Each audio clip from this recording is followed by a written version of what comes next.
بسم الله الرحمن الرحیم. الحمد لله رب العالمین و صلاة و السلام علی سید الانبیاء والمرسلین و علی آله و صحبه اجمعین.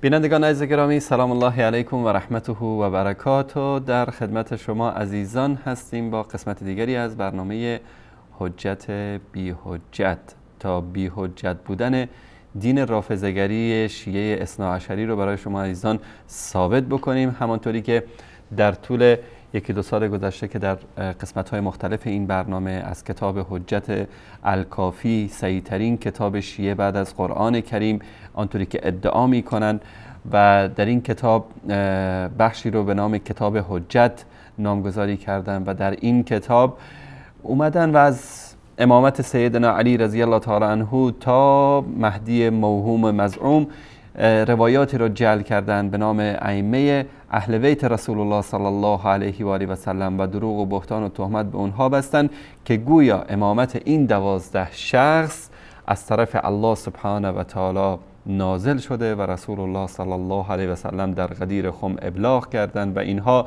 جانشینان بلا فصل رسول الله صلی الله علیه و آله و سلم بعد از ایشان بودند. اما این فکر و این ایده و این دین رو همانطوری که بارها ثابت کردیم خدمت شما عزیزان، عبدالله ابن سبع یهودی، کسی که برای نابودی اسلام کمر بسته بود، تأسیس کرد و مؤسس فکر امامت در این دین، در دین شیعه اثناعشری، شخصی است به نام عبدالله ابن سبع یهودی که از مشکلاتی که در صدر اسلام در بین مسلمانان وجود داشت سوء استفاده کرد و ادعای محبت و ولایت علی ابن ابی طالب رو کرد و قضیه امامت را همان گونه که در دین یهودیت ادعا داشت در دین مبین اسلام، در زیر نقاب اسلام این ادعا رو پخش و نشر کرد و ایده فریب خورده تا امروز هم به ساز عبدالله ابن سبع یهودی میرقصند.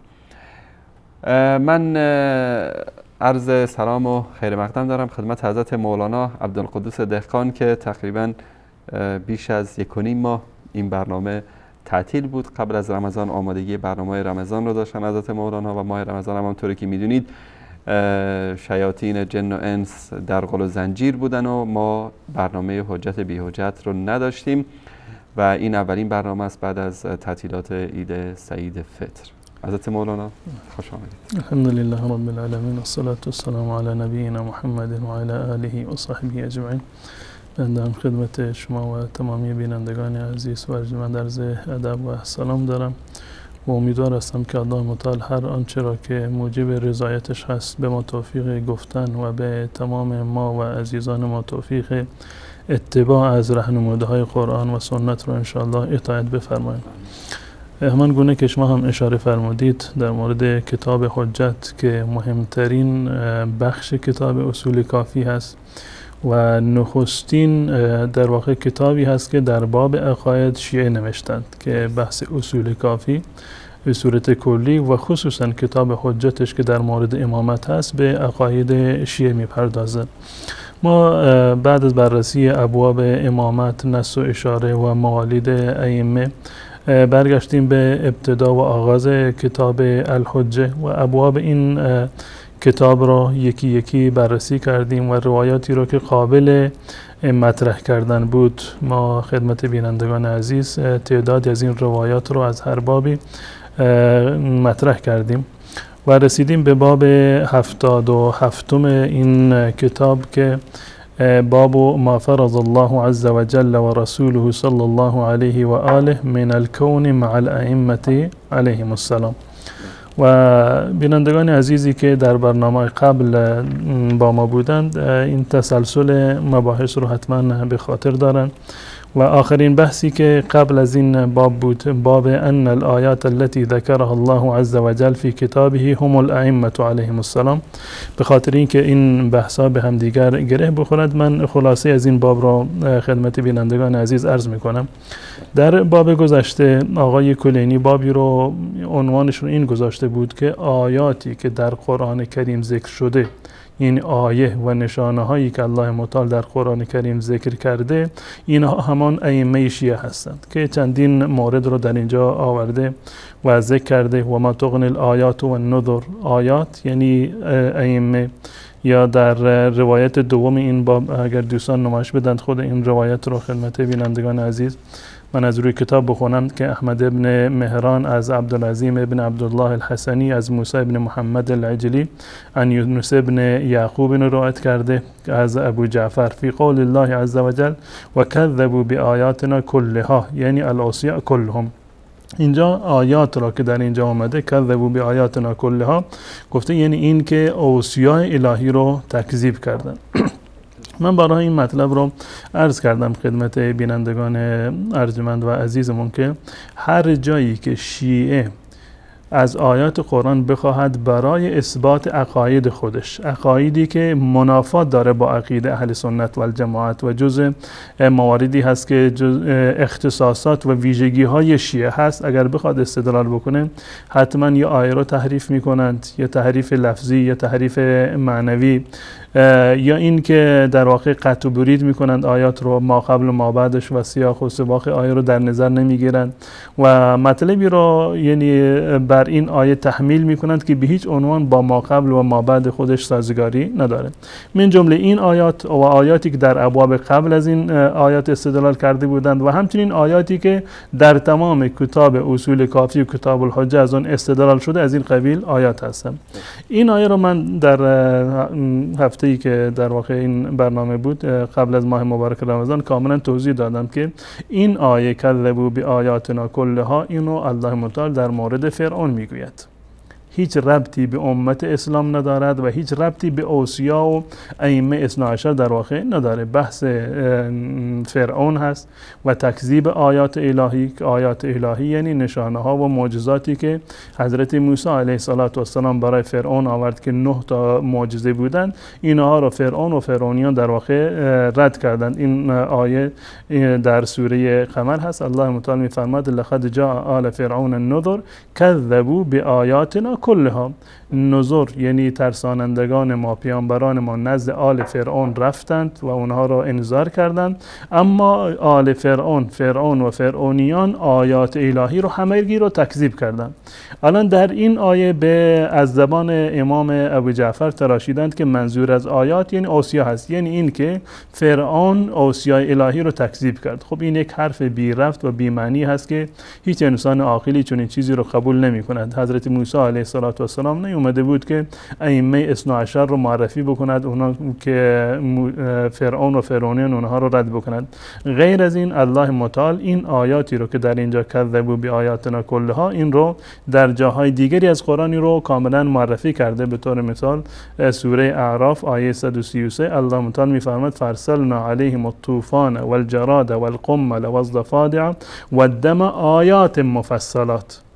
آیاتی رو که ما بر بنی اسرائیل فرستادیم، بر فرعون و فرعونیان فرستادیم، اون آیات و معجزات و نشانها عبارت بودند از طوفان، ملخها، شپشها و در واقع قورباغه و خون. اینا آیات مفصلاتی بودند که توسط حضرت موسی علیه السلام معجزه‌ای بودند که توسط ایشون عرضه شدند به فرعون و فرعونیان، اما فرعون و فرعونیان این آیات الهی رو و معجزات الهی رو در واقع تکذیب کردن. من قبلا اصلا موضوع برنامه ما در اون هفته‌ای که این باب رو بررسی کردیم این بود که آقای کلینی تعدادی از امامان شیعه رو ملخ و شپش و قورباغه خونده بود. اگر واقعا آیات یعنی اوصیا و الله متعال خودش این آیات رو در سوره اعراف مشخص کرده بود، معنیش این است که برخی از آیات و اوصیای الهی یعنی امامان اثنا عشر بنابر تعبیر آقای کلینی و که این الزامی هست برایشون و لازمه قولشون هست، باید برخی از اونها جراد باشند یعنی ملخ باشند، برخیشون شپش و برخیشون قورباغه، که عرض کردم که به هیچ عنوان این مصداقیت ندارد استدلال های این آقایون از آیات قرآن. اگر بخواهیم که استدلالشون از آیات قرآن رو قبول بکنیم، لازمه این استدلال این چیزی هست که عرض کردم که این آیات رو الله متعال در قرآن به عنوانی طوفان و ملخ و قمل و شپش و قورباغه اینها رو رو در واقع بیان کرده. اگر واقعا استدلال شما از این آیه درست هست، پس بنابراین باید ائمه خودتون رو شپش و قورباغه بنامید که من گمان نمی کنم که چیه عاقلی چون این حرفی رو در واقع از این راویان دروغگو بپذیرند. منم حتی اینجا داشت صحبت می‌کردید این آیاتی رو سرچ زدم در قرآن کریم. ما آیات متعددی داریم که به طور مثال آیه 187 سوره بقره که در مورد احل لکم لیلة الصیام رفثوا الی نسائکم، برای شما حلال قرار داده شده که در شب‌های رمضان با همسرانتون نزدیکی بکنید.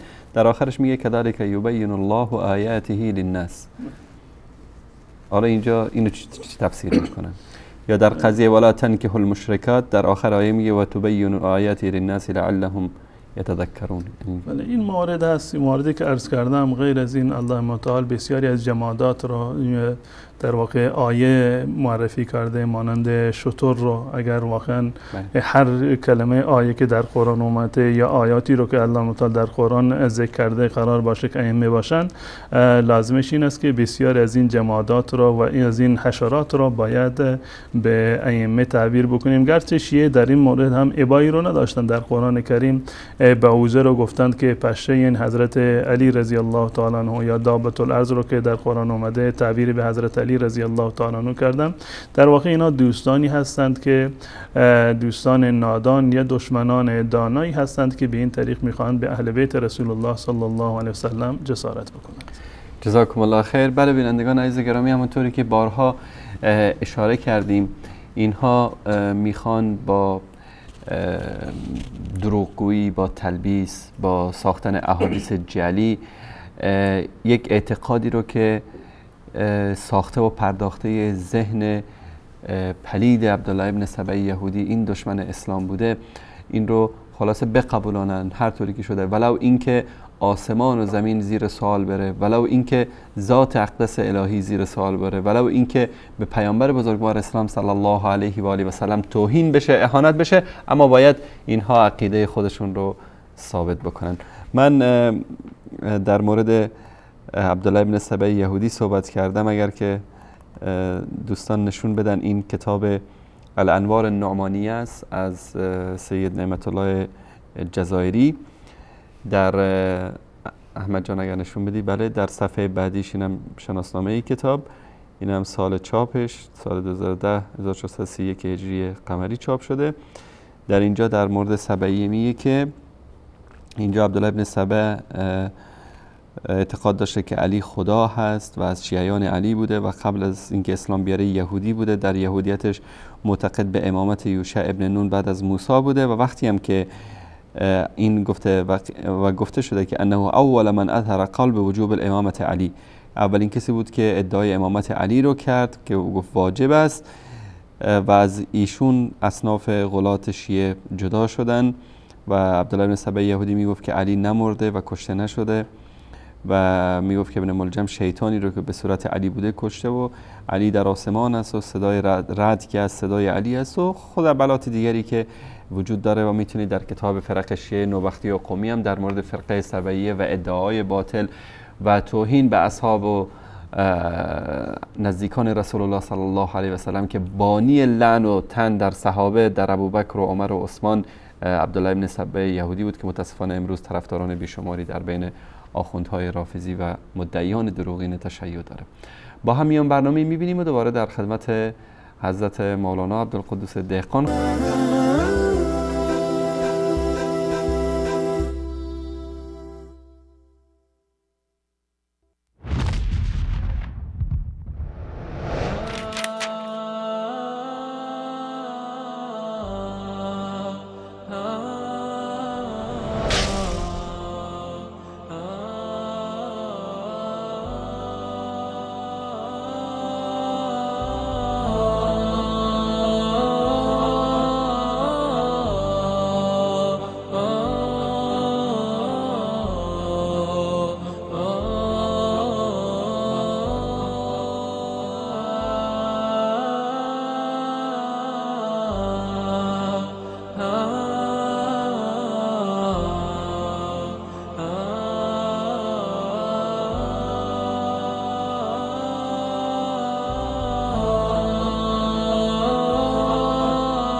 با سلامی دوباره خدمت بینندگان عزیز و گرامی، در خدمت حضرت مولانا عبدالقدوس دهقان هستیم و برنامه حجت بی حجت و بررسی باب 77 باب ما فرض الله عز وجل و رسوله من الکون مع الائمه در جلد اول صفحه 208 در نسخه 8 جلدی الکافی. جناب استاد، در این باب ما فرض الله عز وجل و رسوله صلی الله علیه و آله من الکون مع الائمه علیهم السلام، باز هم مانند بقیه ابوابی که میخواست یک نوع فضیلتی رو برای ائمه شیعه در واقع ثابت بکنن، از آنجایی که در قرآن کریم هیچ گونه آیه صریحی در مورد ائمه شیعه نه اشارتاً و نه کنایتاً در واقع ذکر نشده و هیچ کدام از ویژگی های افسانه‌ای ائمه شیعه را قرآن کریم بهش اشاره نکرده و همچنین احادیث رسول الله صلی الله علیه وسلم به این اشاره را نداشته، شیعه مجبور شدن اومدن در آیات قرآن کریم بسیاری از جمادات و حیوانات و بقیه موارد را برچسب زدند که اینها منظورشون منظور الله متعال ائمه شیعه هست. و یک رویکردی رو که برنامه ما جدیداً در واقع در پیش رو گرفته، نقد استدلال‌های باطل آقای کلینی هست در مورد ائمه، که آیاتی رو که از این آیات در مورد ائمه شیعه در واقع استدلال کرده، که با توجه به سیاق و سباق این آیات رو وقتی که ما نگاه میکنیم، سبب نزولش رو نگاه میکنیم و حتی خود آیه رو به صورت کامل وقتی که ما نگاه میکنیم، میبینیم که هیچ ارتباطی به ائمه شیعه در واقع نداره. من جمله این روایتی که در این باب اومده، 7 روایت رو ذکر کرده آقای کلینی در 20 سال زحمتی که کشیده. 7 روایت هستن که راویان این 7 روایت انسانهای غالی و انسانهای احیانا غیر شیعه اثناعشری نبودند، واقفی و ناووسی و غلات بودند و کسانی هستند که از زبان ائمه شیعه مورد لعن و نفرین قرار گرفتند. افرادی مانند معلا ابن محمد هست و برید ابن معاویه ملعون هست و همچنین ابن ابی نصر و همچنین خود برید ابن معاویه که معتقد به تحریف قرآن بودن. اکثر راویان شیعه این ویژگیشون هست. منصور ابن یونس، سعد ابن طریف یا طریف، ابو حمزه سومالی و بقیه افرادی که در این سندها وجود دارن، حسین ابن سعید، ابان ابن تغلب و جابر جوفی که در واقع کذاب بودنش هیچ گونه شک و شبهه‌ای وجود نداره، حسین ابن محمد، معلا ابن محمد، که بسیاری از این راویان را ما در لابلای برنامه‌های گذشته به صورت مفصل خدمت بینندگان عزیز معرفی کردیم. اما در اینجا می‌پردازیم به بیان نظر آقای مجلسی که ببینیم در مورد راویانی که این روایات رو نقل کردند چه نظری رو داره در مورد خود این روایت. در میان این روایاتی که در این باب اومده، فقط یک روایتی رو آقای مجلسی گفته که صحیح هست، بقیه روایاتش یا مجهول هستند و یا اینکه ضعیف هستند، یعنی هیچ گونه اعتباری رو ندارند. در کتاب مرآت العقول جلد دوم، دوستان اگر نمایش بدن این صفحه رو، و باب ما فرض الله عز وجل و رسوله صلی الله علیه و آله من الکون مع الائمه علیهم السلام، روایت اول رو گفتند که این روایت ضعیفی هست. روایت دوم رو گفتند که صحیح هست که انشاءالله به آن خواهیم پرداخت. روایت چهارم رو گفتند که مجهول هست، ناشناخته و بی‌هویت هست. سوم چی بود جناب؟ و روایت سوم هم که روایت نیاوردن در اینجا، اونم که در حد موثق اونو فکر کنم ذکر کرده باشه که روایت چهارم مجهول، روایت پنجم هم مجهول و روایت ششم هم ضعیف و روایت هفتم هم ضعیف هست و روایت سوم فکر کنم مجهول کل موثق اون رو ذکر کرده باشه که الان من پرینتش رو نگرفتم در اینجا. جلد چندمه؟ جلد دوم کتاب مرآت العقول هست. جلد دوم مرآت العقول از صفحه 416 شروع میشه این باب. جلد دوم صفحه 416 کتاب مرآت العقول. الان میبینیم که مجموعاً این مطلبی را که آقای کلینی میخواست ثابت بکند، ارزش روایاتش این اندازه هست که روایت یعنی ضعیف هستند روایاتش و همچنین مجهول هستند، 2 تا روایتش ضعیف و 2 تا دیگر هم که مجهول هستند و یکی از این روایات رو گفته که روایت صحیحی است بنابر اعتقاد آقای مجلسی. اگر واقعا در اینجا میخواد این مطلب رو به ما القا بکنه که الله متعال به ما دستور داده که ما همراه با ائمه باشیم و صادقین که در قرآن کریم در سوره توبه آمده، منظور صادقین در واقع ائمه شیعه هستند. پس بنابراین الله متعال به ما دستور داده که همراه با ائمه شیعه باشیم. خود استدلال از این آیه برای اثبات ویژگی ائمه یا برای دستور دادن که الله متعال دستور داده که ما همراه با ائمه باشیم، با این ابهام و با این کلیگویی دلیل بر این هست که آیه صریحی در مورد امامت، در مورد دستور الهی در باره اتباع از ائمه اهل بیت و ائمه شیعه در واقع وجود نداره. بدین خاطر راویان شیعه مجبور شدند که آیاتی را که کلی هست اینها را بیاورند و تطبیق بدن بر ائمه شیعه. در روایت اول که حسین ابن محمد که قبلا معرفی کردیم و همچنین معلی ابن محمد را که بسیاری از ابواب این کتاب اصول کافی اختصاص داره به این 2 نفر، یعنی در ابوابی قبلا معرفی کردم که کل باب روایات حسین ابن محمد از معلی ابن محمد در واقع بود که خدمت بینندگان عزیز من در اینجا معرفی کردم. ایشون که گرچه این روایت ضعیفی هست از برید ابن معاویه اجلی هست که مورد لعن قرار گرفته توسط ائمه. قال سألت ابا جعفر، من از امام ابو جعفر سوال کردم، دوستان نمایش بدم، عن قول الله عز وجل، در مورد این آیه که الله متعال میفرماد اتقوا الله و کونوا مع الصادقین، اتقوا الله و کونوا مع الصادقین. امام ابو جعفر امام باقر فرمودند که ایانا انا، منظور الله متعال ما بودیم، یعنی این منظور از صادقین که در قرآن کریم اومده ما هستیم.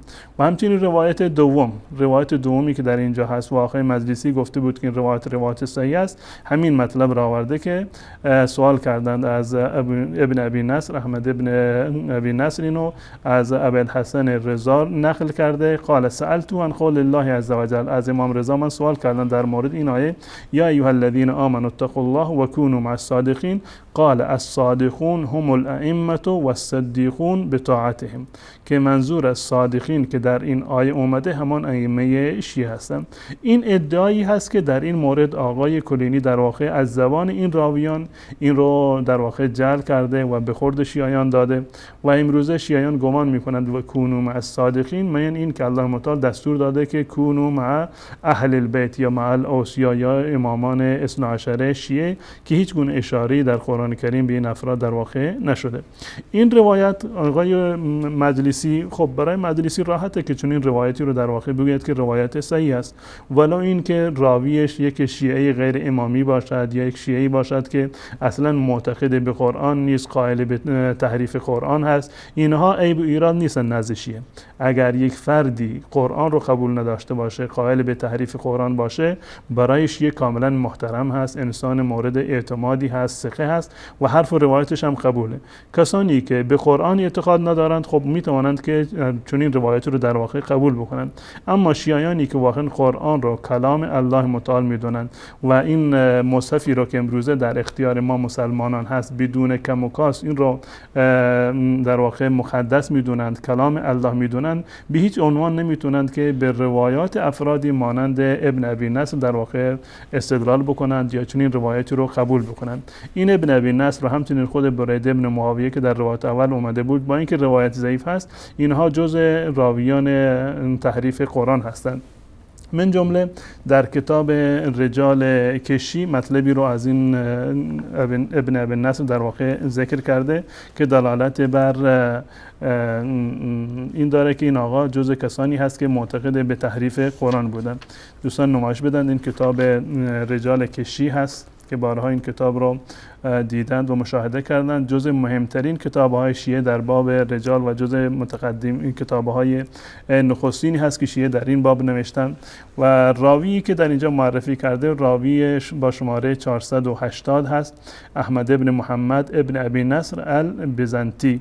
احمد ابن محمد ابن ابی نصر البیزنطی که در این کتاب در صفحه 414 این فرد رو معرفی کرده. در صفحه بعدش در صفحه 414 روایتی رو در اینجا آورده با سندی که قبلا ذکر کرده. محمد ابن حسن قال حدثنا محمد ابن یزداد قال حدثني ابو زكريا يحيى بن محمد الرازي عن محمد ابن حسین از احمد ابن محمد ابن ابی نصر، از خود این آقا هست که در واقع در اینجا نقل کرده ان احمد ابن محمد ابن ابی نصر که در واقع اینجا ذکر شده. این فرد میگوید که اوتی بی ابی الحسن لما أتي بأبي الحسن أخذ به على القادسية ولم يدخل الكوفة وأخذ به على البر إلى البصرة. اشاره میکنه به جریان امام رضا رحمت الله علیه. قال به هر صورت وقتی که ایشون رسیدند امام رضا قال فبعث الی مصحفا، امام رضا برای من یک قرآنی رو فرستاد، مصحفی رو نزد من فرستاد. و انا بالقادسیه، در اون روزگار من در قادسیه بودم که امام رضا یک قرآنی رو برای من فرستاد. ففتحته، من این قرآن رو باز کردم. فوقعت بین یدی سوره الم یکن، سوره الم یکن رو جلوی روی من باز شد، من دیدم. فاذا هی اطول و اکثر مما یقرأها الناس، دیدم که این سوره بسیار طولانی تر و بیشتر از اون چیزی هست که امروزه مردم در واقع این سوره را میخوانند. قال فحفظت منه اشیاء، از این سوره من چیزهایی رو در واقع حفظ کردم. این قرآنی که امام داشت و سوره لم یکن در واقع خیلی طولانی و بزرگ بود، من آیاتی رو از این سوره حفظ کردم. قال فاتانی مسافر و معه مندیل و تین و خاتم فقال هات، یک فردی اومد و که دستمالی بود و گلو بود و مهری بود. قال هات، این قرآن رو بده. فدفعته الیه فجعله فی المندیل و وضع علیه تین، گل مالیش کرد و ختمه و این رو مهرش زد، مهر مومش کرد. فذهب عنی ما كنت حفظته، وقتی که این قرآن رو از دست من گرفت اون آیاتی رو که من حفظ کردم اونا رو من فراموش کردم. فجهدت ان اذكر منه حرفا واحدا فلم اذكر، هر چی تلاش کردم که حتی یک حرفی از این سوره رو دوباره یادم بیاد چیزی به یادم نیومده. در اینجا پاورخی زدن هذا الحديث يدل على ان التحريف واقع في القرآن الكريم، این حدیث دلالت بر این دارد که تحریف در قرآن کریم اتفاق افتاده. و میگه که ما این روایت رو بحث علمی کردیم، نقاش کردیم، بررسی کردیم در کتابی که در این مورد نوشتیم تحریف القرآن و ذکرنا ان هذا وامثال لیس مما یعتنی به. این روایت میگه که از نظر ما ارزشی رو نداره، اما خود آقای ابن ابی نصر در واقع کسی بوده که این مطلب رو کاملا ذکر کرده و جز راویانی هست که شیعه به اون در واقع روایتش رو صحیح میدونن. مانند در مورد این روایتی اسم این راوی که چیزی نگفتن در کتابشون، اسم اولش مثلا این هست، یعنی وقتی که آقای مجلسی که این محمد ابن احمد ابن ابی نصر هست، وقتی که آقای مجلسی این رو در واقع آورده در این کتاب و این رو گفته که این روایتش روایت صحیح هست، یعنی این فرد نزد شیعه نزد یک فرد معتبری هست که روایتش در کتاب اصول کافی در واقع متعدد هست. این یک روایتی هست در کتاب اصول کافی. جالب این است که همین مطلب رو در کتاب اصول کافی هم اومده، بحث تحریف قرآن از این آقا از خود در روایت کتاب اصول کافی هم اومده و در جلد دوم کتاب اصول کافی هست. جلد محمد ابن احمد ابن ابی نصر باشه که به صورت کامل احمد ابن محمد ابن ابی نصر بیزنطی. در کتاب اصول کافی در جلد دوم در صفحه 631 دوستان نمایش بدن این باب را و کتاب را، کتاب اصول کافی هست، جلد دوم کتاب اصول کافی. یک بابی رو داره به عنوان باب نوادر که باب نوادر در صفحه 627 هست و این روایتی که در این باب اومده روایت 16 هست. روایت 16 با سندی دیگر غیر از اون سندی که در کتاب رجال کشی بود. روایت 16 علی ابن محمد ان بعض اصحابه ان احمد ابن محمد ابن ابی نصر، اسمش رو به صورت کامل آورده، احمد ابن محمد ابن ابی نصر. قال دفع الی ابو الحسن علیه السلام مصحفا، میگه که امام ابو ابوالحسن یعنی امام رضا به من مصحفی رو دادن. در اونجا گفته بود که در اون روایت گفته بود که برای من فرستاد، من قادسی بودم، امام برای من این مصحف رو فرستاد. در اینجا میگه که خودش به من داد، دفع الی ابوالحسن مصحفا و قال لا تنظر فیه. جالب این است که به من گفته که نگاش نکن، اینو بردار. الان چرا فرستاده؟ چرا دستش داده که حق نداری که در واقع نگاش بکنی؟ آیا کسی دیگر نزدیک امام نبوده که این مصحف رو به اون بدهد، بفرسته برای اون، بنابر اون روایتی که در رجال کشی اومده؟ به هر صورت میگه این قرآن رو به من داد و گفت که لا تنظر فیه، به من گفت که نگاهش نکن. ففتحت و قرأت فیه. خب این کسی که حرف امام رو مخالفت بکنه آیا میتونه یک فرد معتبری باشه؟ آیا باز هم ثقه هست؟ با این که امام شخصا بیشون دستور داده که این رو بازش نکن، نگاه نکن این کتاب را، این قرآن را باز نکن و نخونش، این فرد اومده مخالفت کرده با دستور صریح امام. ففتحته و قرأت فیه لم یکن الذین کفروا، سوره لم یکن الذین کفروا در اون قرآن امام رضا رو من خوندم. فوجدت فیها اسم 70 رجلا من قریش، نام 70 نفر رو در سوره لم یکن الذین کفروا من دیدم. یعنی اون کسانی که کفر کردن نام 70 نفر از قریش رو هم در این قرآن من دیدم که از در سوره لم یکن الذین کفروا. فوجدت فیها اسم 70 رجلا من قریش باسمائهم و اسماء آبائهم قال فبعث الی ابعث الی بالمصحف. بعدا امام به من پیام داد که اون قرآنی که بهت دادم قرآن دوباره بیار پس بده. جالب اینجا هست که کسی که کتاب رو تحقیق کرده گفته لعل المراد انه وجد تلك الاسماء مكتوبه في ذلك المصحف تفسیرا لقوله تعالی. شاید اینها در حاشیه این کتاب نوشته شدن به عنوان تفسیر نوشته شده بودن، نه اینکه جزء آیه در واقع باشه. اما صراحتا در خود این روایت و در روایت قبلی اومده که سوره لم یکن الذین کفروا بیشتر و بزرگتر از سوره هایی بود که مردم میخونند، از سوره‌ای که در بقیه قرآن ها وجود داره. صراحتا این هست لا تنظر ففتح و میگه و قرأت فیه لم یکن الذین کفروا فوجدت فیها، که در این سوره من دیدم نام 70 نفر از کسانی که از قریش بودن، اسم خودشون و اسم پدرانشون. وقتی که 70 نفر رو حداقل 2 اسم رو داشته باشند، فلانی فرزند فلانی در یک سوره باشن، خب مشخصه که سوره لم یکن الذین کفروا از اینی که از در واقع بیشتر میشه. خب این آقا جزء کسانی هست که راوی تحریف قرآن هست، نه تحریف یک کلمه و 2 کلمه. میگه حداقل 70 نفر رو من دیدم که اسمشون در مصحف امام در قرآنی که امام داشت جزء سوره لم یکن الذین کفروا 70 نفر از کافران با نام خودشون و نام پدرانشون در واقع در این سوره ذکر شده بودند که امروزه قرآنی که مسلمانان در اختیار دارند این ویژگی ها رو نداره. نام این کافران در این سوره نیست، حتما نام ابوبکر و عمر و عثمان و نمیدونم اصحاب رسول الله صلی الله علیه و سلم منظورش هست. پس بنابراین چنین فردی مشخصه که روایتش از دیدگاه مسلمانان چه ارزشی رو خواهد داشت. این روایت دوم بود.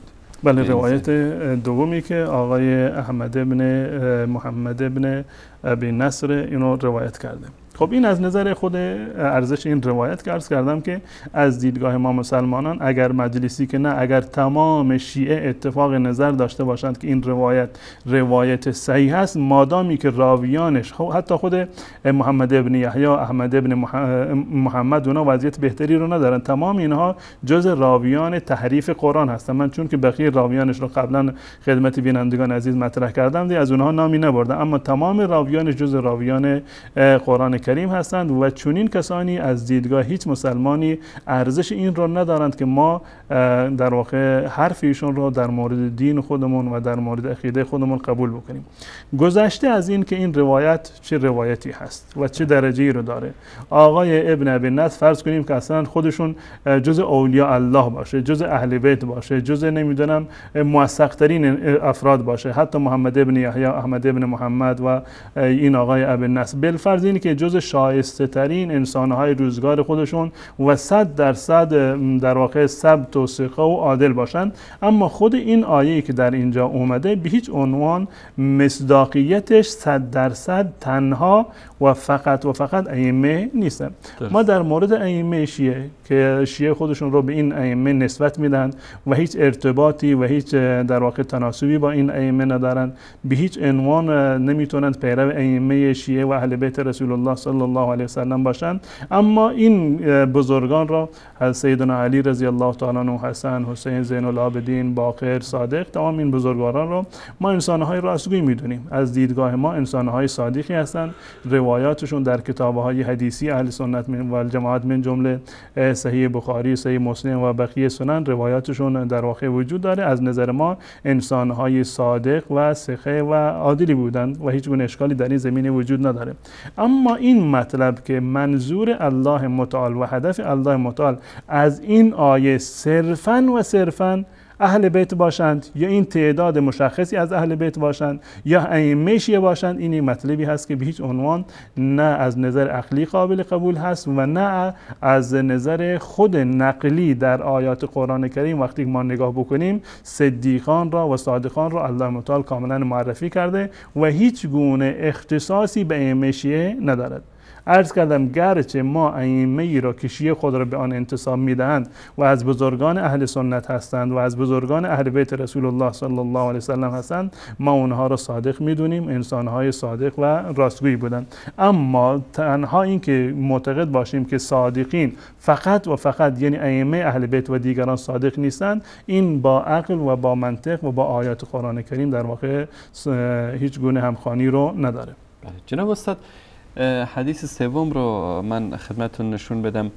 مرآت العقول احمد جان نشون بده. فی شرح اخبار آل رسول، علامه شیخ مولا محمد باقر مجلسی در صفحه 430 هست فکر کنم. بله، در اینجا در صفحه 421 حدیث ثالث، در حدیث ثالث مختلف فی کل موثق. این هم اصطلاحات ویژه آقای مجلسی است. مختلف فیه کل موثق، این حداقلش موثق هست. وقتی میگوید موثق یعنی این که راوی شیعه نیست، راویش غیر شیعه هست، شیعه اثنا عشری نیست و روایتش رو یعنی در واقع صرف نظر میکنند، تنازل میدن، روایتش رو قبول میکنند، کل موثق میشه.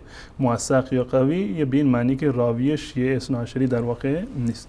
در صورت مطلب دیگری که در اینجا قابل تأمل هست در این آیه، خود معنی آیه هست که این آیه در واقع چی میگوید. این آیه در سوره توبه هست، در سوره توبه آیه 119 هست که الله متعال در واقع این رو ذکر کرده که یا ایها الذین آمنوا اتقوا الله و کونوا مع الصادقین. این آیه رو ما با هم از قرآن کریم و از مصحف با هم دیگر میبینیم که آیه چندم است؟ آیه 119 در سوره توبه هست. آیه 119 در سوره توبه. این آیه نشون بده. بله. در این آیه الله متعال عرض کردم که برای این که ما اگر بخوایم که آیه رو تطبیق بدیم بر ائمه شیعه، لازم این است که سباق و سیاق این آیه رو قطع بکنیم. ما قبل و ما بعد این آیه را نگاه نکنیم و هرچی این راویان دروغگو و معتقد به تحریف قرآن و غالی شیعه بگویند ما اون رو در واقع قبول بکنیم. در این آیه الله متعال این آیه رو در اینجا که ذکر کرده در مورد جنگ تبوک هست، یعنی در لابلای مواردی رو که در مورد جنگ تبوک در واقع الله متعال ذکر کردن این آیه رو آورده. در آیات قبلش از آیه 117 الله متعال در مورد مهاجرین و انصار گفته. در مورد مهاجرین و انصار لقد تاب الله علی النبی والمهاجرین والانصار. الله متعال توبه پیامبرش را، مهاجرین را و انصار را در واقع پذیرفت. الذین اتبعوه فی ساعة العسره، که در اون سختی های جنگ تبوک در واقع پیروی کردند، همگام با رسول الله صلی الله علیه وسلم بودند.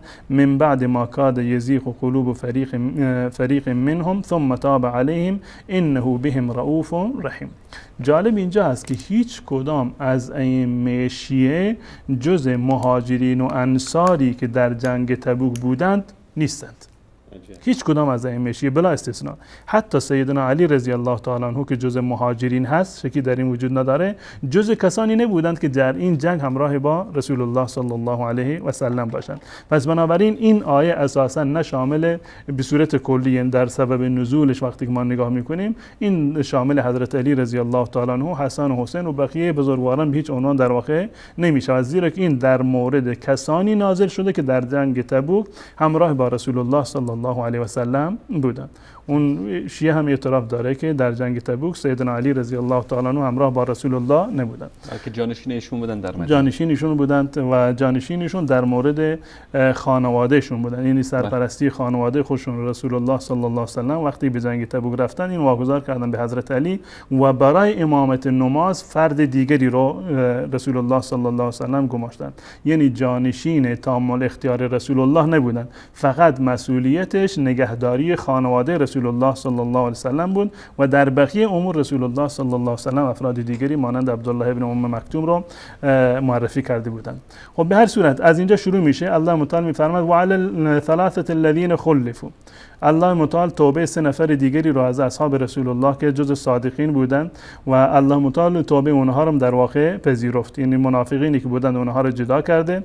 الله متعال توبه پیامبر و مهاجرین و انصار و 3 نفری رو که به جنگ تبوک نرفته بودند الله متعال توبه اونها رو هم پذیرفت. حتی اذا ضاقت علیهم الارض بما رحبت الی آخر این آیه در آیه 118 هست. در آیه 119 الله متعال میفرماید که یا ایها الذین آمنوا اتقوا الله و کونوا مع الصادقین، ای کسانی که ایمان آورده اید تقوای الهی رو پیشه بکنید و کونوا مع الصادقین، همراه با صادقان باشید. این ترجمه ظاهری این آیه هست. بلا فاصله بعد از این آیه باز میفرماید که ما کان لاهل المدینه و من حولهم من الاعراب ان یتخلفوا عن رسول الله، این سزاوار نیست که اهل مدینه و اعراب و کسانی که پیرامون شهر مدینه هستند اینها از حضور در رکاب رسول الله صلی الله علیه و سلم تخلف بجویند. اینا باید همراه با رسول الله خارج میشدن، میرفتن به جنگ تبوک. متاسفانه هیچ منافقی در این سفر با رسول الله صلی الله علیه و سلم همراهی نکردند. در لابلای آیاتی که الله متعال در مورد جنگ تبوک و جریان سختی هایی که مهاجرین و انصار تحمل کردند، در مورد کسانی که از این جنگ تخلف کردند، الله متعال توبه صادقانشان را که 3 نفر از صحابه بودند اینها را پذیرفت و بقیه کسانی را که جزء منافقین بودند اینها در واقع مشخص شدند که جزء منافقین هستند. در لابلای این الله متعال میفرماید که یا ایها الذین آمنوا اتقوا الله و کونوا مع الصادقین، همراه با صادقین باشید.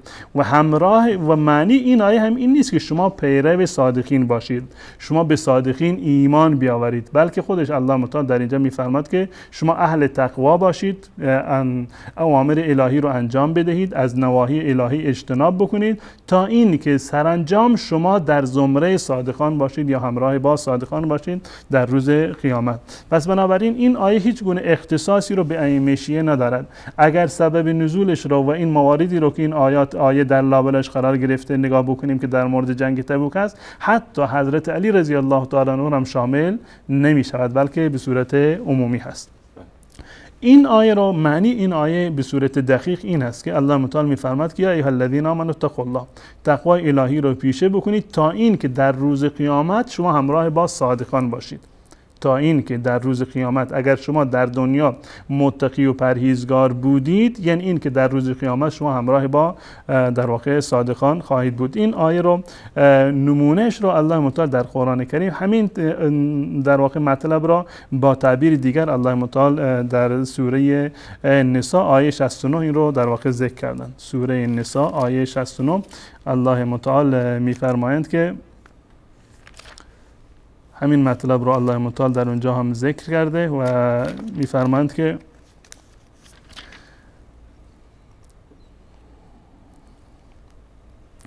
و من یطع الله والرسول فاولئک مع الذین انعم الله علیهم و من یطع الله والرسول، هر کسی که از الله و رسول اطاعت بکند فاولئک مع الذین انعم الله علیهم، همون مطلبی که در اونجا ذکر کرده بود که یا ایها الذین آمنوا اتقوا الله، تقوای الهی رو پیشه بکنید، یعنی اوامر الهی و پیامبر را انجام بدهید و از منهیات اجتناب بکنید.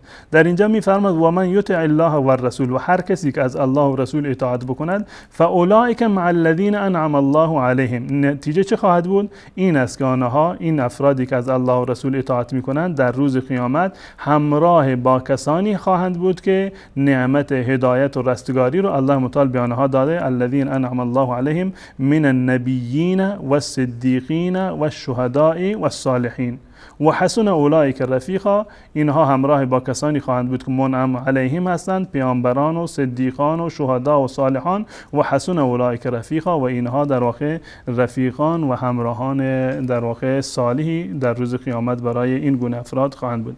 پس بنابراین در این آیه الله متعال عموما تمام مسلمانان رو دستور داده که تقوای الهی رو پیشی بکنند. اگر این گونه باشد، تقوای الهی رو پیشه کردند و اگر در واقع از الله و رسول اطاعت کردند، نتیجهش این است که فاولئک مع الذین انعم الله علیهم من النبیین و الصدیقین و الشهداء و الصالحین، که در روز قیامت با نیکوکاران و صالحان خواهند بود و من جمله صدیقین یا همون صادقان، و هیچ گونه ارتباطی با مشیه در واقع ندارد. جزاکم الله خیر. من داشتم دنبال این آیاتی که در مورد صادقین میگشتم، آیه نظر من رو جلب کرد. آیه 35 سوره احزاب، الله سبحانه و تعالی میفرماید که در این آیه، احمد جان اگر بتونی نشون بدی، ان المسلمین والمسلمات والمؤمنین والمؤمنات والقانتین والقانتات والصادقین والصادقات. حالا چند تا امام زن داشتیم که خداوند در اینجا صادقات گفته؟ لازمش این است که حتما تعدادی از ائمه زن باشند. حالا نمیدونم، شاید همینایی که ائمه که 12 نفرن، در این ما هیچ شکی نداریم. آقایون قبول نمی‌کنند روایاتی که 13 امام گفتند، یا شیعیانی که کمتر از 12 امام رو قبول دارند، اونها رو شیعه نمیدونند، اصلا مسلمان نمیدونند. حتی تصریح کردن هر کسی که ولو اینکه یک نفر از ائمه رو قبول نکند در واقع مسلمان نیست. الان اگر 12 نفر هستند، الله متعال میفرماید که صادقین و صادقات هستند. حتما یعنی نه تنها یک نفر، حتما باید چند نفر باشند. الله تعالی میفرماید ان المسلمین والمسلمات والمؤمنین والمؤمنات والقانتین والقانتات والصادقین والصادقات.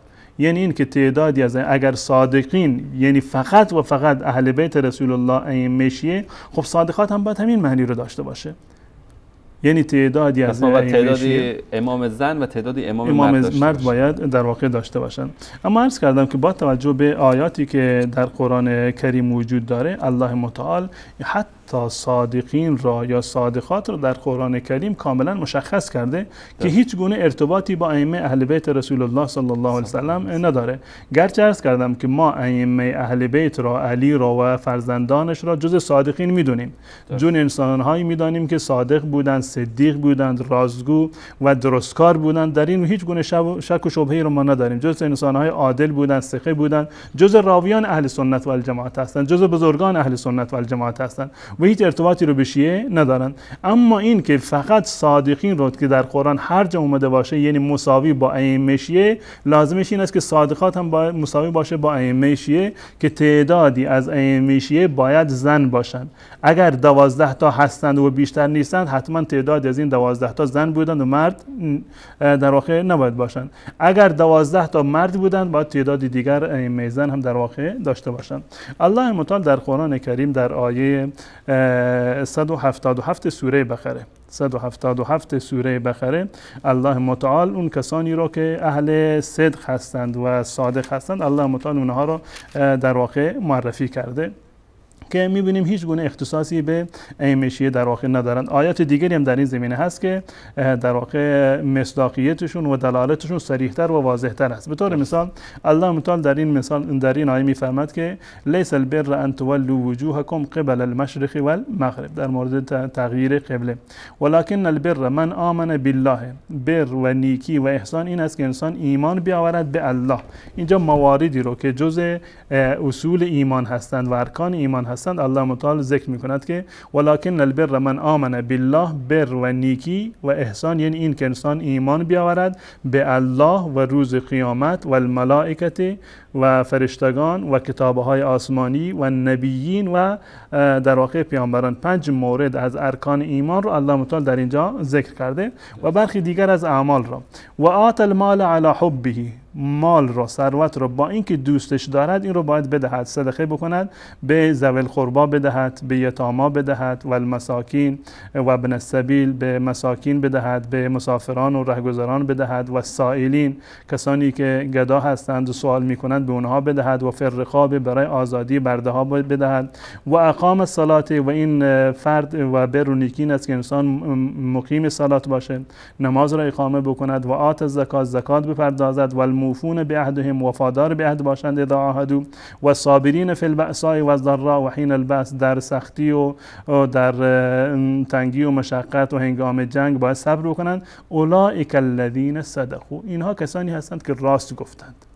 اولئک الذین صدقوا، یعنی هیچ ارتباطی به ائمه نداره. کسانی که به الله ایمان آوردند، به روز قیامت ایمان آوردند، به ملائکه و کتابها و نبیین ایمان آوردند، صدقه دادند در راه الله متعال، نماز خوندند، زکات دادند، وفادار به عهد هستند، غیر از ائمه بسیار زیاد هستند. پس بنابراین این صادقین، اولئک الذین صدقوا، به هیچ عنوان نمیتونه فقط و فقط در واقع ائمه اهل بیت باشند. و همچنین در سوره حشر، در سوره حشر آیه 15 الله متعال میفرماید، در سوره حشر آیه 15 الله متعال میفرماید که انما المؤمنون الذين آمنوا بالله و رسوله، انما المؤمنون الذين آمنوا بالله و رسوله، آن مؤمنانی که ایمان آوردند، آن مؤمنانی که ایمان آوردند به الله و رسولش، ثم لم یرتابوا، و بعد از آن بر نگشتند، مرتد نشدند، بر ایمان خودشون ثابت قدم ماندند، و جاهدوا باموالهم و انفسهم، و با مال و جان خودشون جهاد کردند، و با مال و جان خودشون و جاهدوا باموالهم و انفسهم فی سبیل الله، اولئک هم الصادقون، اولئک هم الصادقون. در اینجا الله متعال صادقین را به صورت کامل مشخص کرده و تعریف کرده. صادقان چه کسانی هستند؟ آن مؤمنانی که ایمان آوردند به الله و به رسول الله صلی الله علیه وسلم ایمان آوردند و بعد از ایمانشون هیچ گونه شک و تردیدی را نداشتند و جاهدوا، و جهاد کردند با مالشون و با نفسشون، با مال و با نفس خودشون جهاد کردند.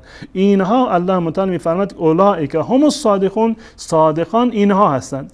در اونجا هم که الله متعال فرموده و کونوا مع الصادقین، یعنی همراه با اینها باشید، کسانی که ایمان آوردند به الله و رسول الله و جهاد کردند در راه الله متعال با مال و نفسشون. کدام یک از ائمه شیعه جهاد کردن در راه الله متعال؟ چند نفر هستند؟ غیر از اصحاب رسول الله که حضرت علی رضی الله تعالی عنه هست و که با رسول الله جهاد کردند، و حضرت حسین رضی الله تعالی عنه که در زمان بنی امیه جهاد کردند، در رکاب بنی امیه بودند. بعد از این کدام یک از ائمه شیعه مصداق کسانی هستند که با مال و جان خودشون در راه الله متعال جهاد کرده باشند؟ الله متعال صراحتا در این سوره، در سوره 8 آیه 15 میفرماید که در اولئک هم الصادقون، اینها در واقع صادقان هستند که فقط و فقط اینها صادقون هستند.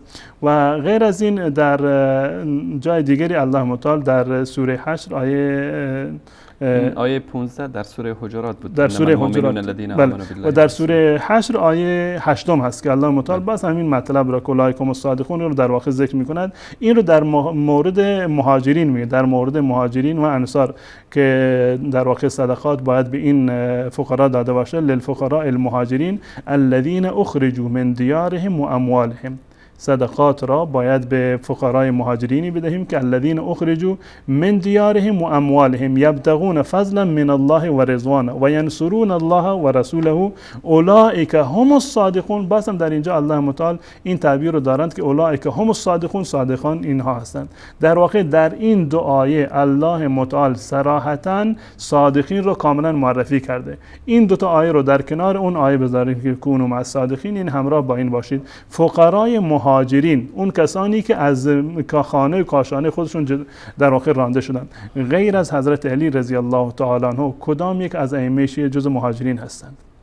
جز مهاجرینی که از مکه هجرت کردند به مدینه اومدن نیستند. حضرت حسن و حسین رضی الله تعالی عنهما در مدینه متولد شدند و بقیهشون هم که اصلا هیچ بحثی با هجرت در واقع نداشتند. پس بنابراین در این آیه الله متعال مهاجران را صادقان نامیده. در آیه سوره حجرات الله متعال کسانی رو که ایمان آورده باشند به الله و رسول و جهاد کرده باشند اونها را جز آنها را صادقان مینامد که هیچ کدام از ائمه شیعه در واقع مشمول این توصیفی که الله متعال در اینجا کرده و با این تعابیر جز صادقین در واقع نمیتونه باشه. اگر قبول بکنیم میتونیم اونها را در زمره صادقان، وقتی میگیم صادق باشه یعنی به عنوان راستگو باشن، بله ائمه شیعه، تمام ائمه شیعه در واقع که 11 نفر که خودشون رو در واقع به اونها میچسبونن، غیر از 12می که مجهول الاثر و مجهول الهویه هست، بقیهشون رو ما انسانهای محترمی میدونیم، انسانهای ثقه‌ای در واقع بودن، صادق بودن، هم در گفتار خودشون و هم در رفتار خودشون صادق بودن و جز بزرگان اهل سنت و الجماعت بودن. اما این که این آیه سوره توبه رو خاص بدونیم برای ائمه شیعه، به هیچ عنوان نه با قرآن کریم سازگاری دارند و نه با واقعیت و ویژگی هایی که قرآن کریم با برای صادقین ذکر کرده، نمیتوانند که منحصرا این ائمه اثنا عشر فقط و فقط اینها صادقین باشند. جزاکم الله خیر. تشکر میکنم از جناب مولانا عبدالقدوس دهقان. و شما ایزان میتونید که تو برنامه‌های قرآنی که دارید تو موبایلتون، تو لپتاپ، تو کامپیوتر، تو گوگل سرچ بکنید، از صادقون بنویسید، در قرآن کریم صادقین، صادقون آیات فراوانی هست که اصلا ربطی نداره و اگر بخوایم اینا رو ترجمه بکنید به ائمه اهل بیت، یک یعنی معانی اصلا که ربطی به اونها نخواهد داشت. اما چی میشه کرد با قومی که هر چیزو میخوان ربط بدن به دروغ‌ها و مطالب غلطی که عبدالله ابن سبع یهودی مؤسس دین رافضه‌گری ساخته و مدعیان دروغین تشیع فریب او و یاران او رو خوردن. جالب این است که در سوره حجرات مطلب دیگری در اینجا آمده. الله متعال برخی از این صادقین را هم معرفی کرده، یعنی در مورد کسانی که در جنگ بدر و احد به شهادت رسیدن، الله متعال اونها را در واقع صادق نامیده و جز صادقین هستند. در سوره احزاب در آیه 23 و 24 الله متعال میفرماد که من المؤمنین رجال صدقوا ما عهد الله علیه، از مؤمنان کسانی هستند که صادق بودند بر عهدی که فستن با الله متعال، صادق ماندن. صدقوا ما عهد الله علیه فمنهم من قضى نحبه و منهم من ينتظر و ما بدلوا تبدیلا.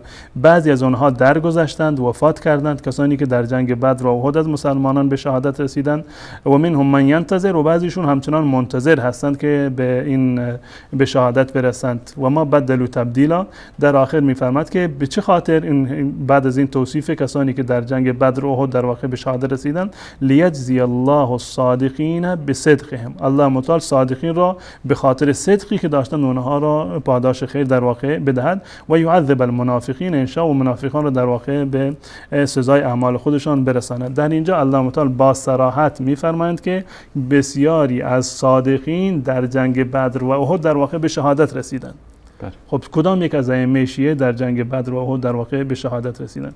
تمامی این آیات و آیات دیگری که در قرآن هستند دلالت بر این دارند که ائمه شیعه به صورت اختصاصی نمیتونند که مفهوم انحصاری صادقین باشند. تمام اصحاب رسول الله به تعبیر قرآن کسانی که هجرت کردند، مهاجرین و انصار، و کسانی که ایمان آوردند و جهاد کردند در راه الله متعال، و من جمله کسانی که در جنگ بدر و احد شهید شدند، اونها جزء صادقین هستند و هیچ ارتباطی و اختصاصی به ائمه شیعه در واقع این آیه ندارد. جزاکم الله خیر.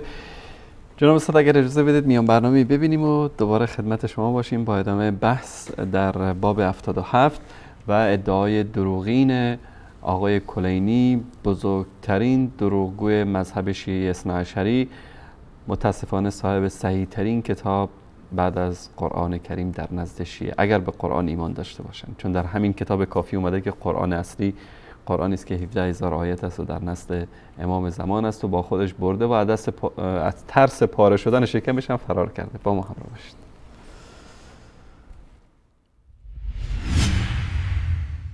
لحظه ای با آخوندها بخندیم.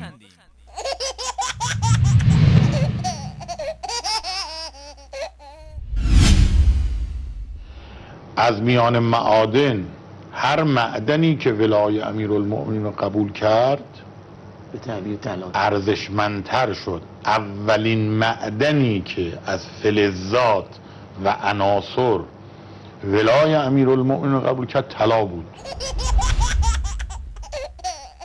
خدا او رو گران قیمت و عزیز دلها قرار داده. بی خود نیست یکی رو دوست دارن. طلا رو همه دوست دارن. ممکنه یه فلز گران قیمت تر از طلا هم باشه الان به خاطر کمیابیش، ولی محبوب زنا و دلها نیست. برای طلا سر و دست میشه. محبوبیت یه چیز دیگه ای. بله. یا مثلا اول سنگی یا اول کوهی که ولای امیرالمومنین قبول کرد کوه عقیق بود، بعد فیروزه بوده.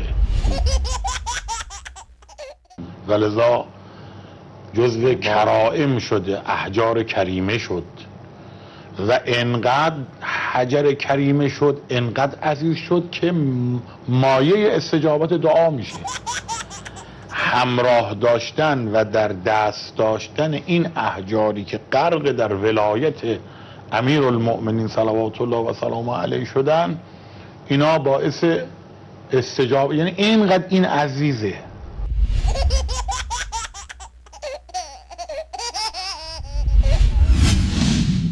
نه تنها سنگ‌ها بلکه از میان آب‌ها هم ما آب شیعه و آب سنی داریم. ما تو دریا آب شیعه داریم، آب سنی داریم. تو دریاها آبهایی که ولایت امیرالمؤمنین رو قبول کردن و شیرینن، اقیانوس هایی که ولایت امیرالمؤمنین رو قبول نکردن و تلخ و شورن. هواها هم همینطورن، هر کدوم خواص خودشونو دارن. اونا هم میان برای زیارت.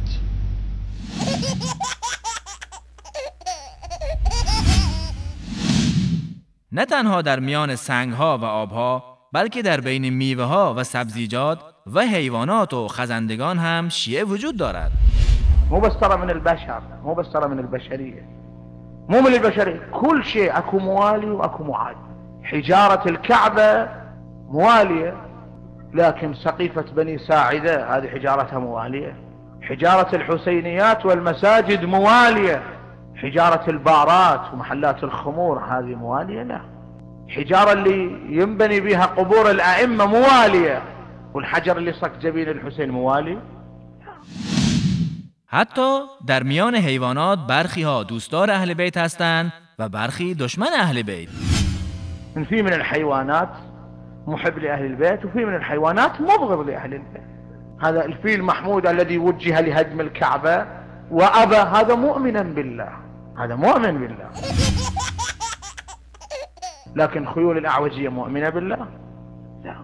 الطيور التي أرسلت على جيش إبرهة الصباح ابن الصباح لعنه الله، فأرسلنا عليهم طيرا أبابيل ترميهم بحجارة من سجيل فجعلهم كعصف مأكول. هذه طيور موالية. الطيور التي لطخت أجنحتها بدم الحسين موالية، تختلف. بعكس البرص، هذا البرعصي لعنه الله، هذا مبغض لأهل البيت، بغض عجيب. هذا الخبيث، هذه رواية اللي عن الإمام الصادق، واحد جالس يمه وهذا البرص هذا على الجدار، فيطلع لسانه يقول الإمام الصادق اللي جالس يمه، يقول أتعرف ما يقول؟ قال شنو يقول؟ قال يقول إن سببتم عثماننا سببنا عليكم. هذا ناصبي خبيث ملعون، هذا شكل عجيب خبيث، هذا خبيث ملعون. بعكس الضفدعة، هذا الضفدعة تشوف جلدها كأنه محروق، بعكس هذا الضفدعة شكل جلدها كأنه محروق. شوف هذه شو تسوي؟ هذه مؤمنة بالله. هذه يوم أشعلت النار لحرق نبي الله إبراهيم تروح إلى النهر وتعبي نفس السماء، تجي ترمي بنفسها في النار حتى تطفي النار عن نبي الله إبراهيم. هذه موالية. لهذا أهل البيت روايات عنهم كراهة قتل الضفدعة.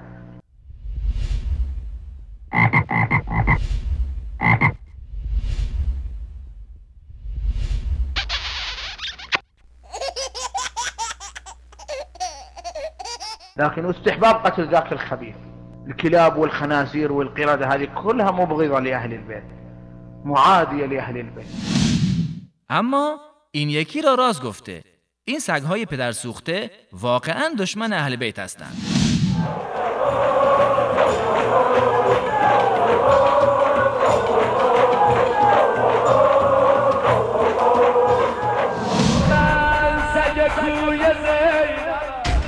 کلمه رضا می کند رضایم رضایم رضا خود را سگ کوی تو نخواهم گردم دیوانه عباس پرستم ببندیدم در میخانه عجب رسوا شدم الحمدلله. ففي حيوانات معادية وفي حيوانات مبغضة حتى في النباتات، حتى في النباتات ما طاب طعمه موال لأهل البيت وما خبث طعمه مبغض لأهل البيت. ربما أصل النبات مثلا من أصل خباثة الطعم، مثلا المر إذا كان نبات من أصل مر هذا لا موالي، لكن إذا لا والله المتعارف عليه أنه حلو لكن طلعت واحدة مرة هذا مخالفة لأهل البيت، معادية لأهل البيت، مبغضة لأهل البيت. يقول إن اشتروا مع الإمام بطيخ وجاب الإمام إلى بيتهم ففتح واحدة وأكل منها ما استساق طعمها رماها، قال أظن أن هذه ممن أنكرت ولايتي، قال أظن أن هذه ممن أنكرت ولايتي.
با سلامی دوباره خدمت بینندگان عزیز و گرامی، در لحظات پایانی برنامه حجت بی حجت هستیم و جناب مولانا نوبت بینندگان است. اگر چند دقیقه دوست دارید یک جنبندی کلی داشته باشیم از موضوع برنامه تا عزیزانمون شماره تلفن برنامه رو زیرنویس بکنن و صدای گرم عزیزانی که بیننده این برنامه هستن رو بشنویم. روایت دیگری که در این باب اومده، یعنی با توجه به این که خود آقای مجلسی تصریح کردند که روایات ضعیف و مجهولی هستند، در واقع ارزش بررسی کردن هم نداره. مواردی از اینها مخالف با واقعیت و مخالف با عقیده مسلمانان هست و تداعی کننده بحث تناسخ هست، مانند روایت چهارم که در اینجا معتقد به این هست. در این روایت اومده که جرى فیهم روحک و روحک ما جرى فیک من ربک، که معتقد به این هستند که روح ائمه در روح رسول الله صلی الله علیه وسلم در ائمه دمیده شده، که این در واقع از نظر عقلی و شرعی قابل قبول نیست.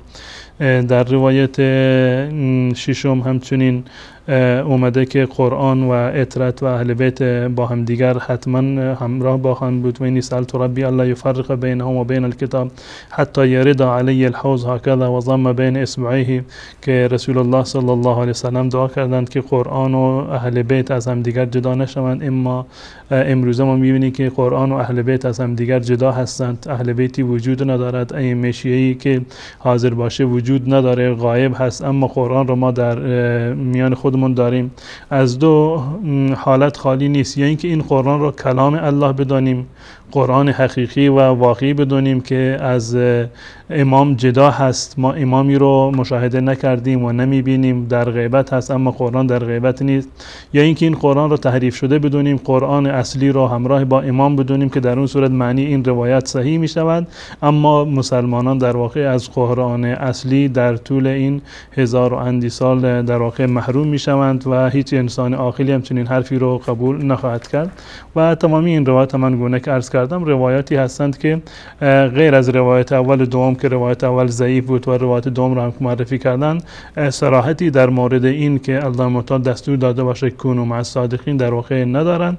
و عرض کردم که صادقین در آیات قرآن کریم تمام کسانی هستند که مؤمن به الله هستند، مؤمن به رسول الله هستند و اهل تقوا هستند، اوامر الهی رو انجام دادند، از منهیات الهی اجتناب کردند، با مال و جان خودشون در راه الله متعال جهاد کردند، آنها جز صادقین هستند. و الله متعال هم به ما دستور داده که تقوای الهی رو پیشه بکنیم که نتیجهش این خواهد بود که ما در روز قیامت همراه با صادقان خواهیم بود. اولئک مع الذین انعم الله علیهم من النبیین و الصدیقین و الشهداء و الصالحین. جزاکم الله خیر. میریم سراغ تماس‌های بینندگان عزیز و گرامی. امیدواریم که در رابطه با موضوع برنامه صحبت بکنن عزیزان. بله سلام علیکم، بفرمایید. سلام علیکم. علیکم السلام و رحمت الله. خودتون معرفی بفرمایید، از کجا زنگ میزنید؟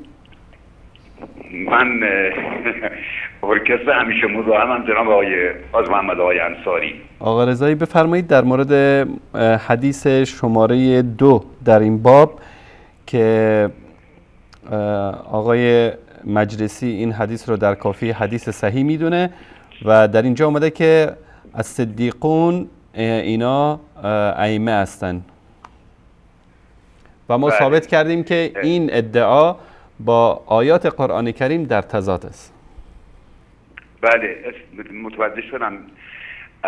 البته همه برنامه‌تون رو ندیدم، اما تو این 20 دقیقه نیم ساعتی هست که برنامه رو میبینم دیدم که مولانا آیاتی رو از قرآن استناد کردن که در مورد صداقت و صادقین و من این رو میگم که انبیاء اعظام همه صادقند، ولی خدای متعال جل و علا میفرماد ما در جمع اینها انتخاب کردیم، اصطفا کردیم. بسم الله الرحمن الرحیم ان الله اصطفى آدم و نوح و آل ابراهیم و آل عمران علی العالمین.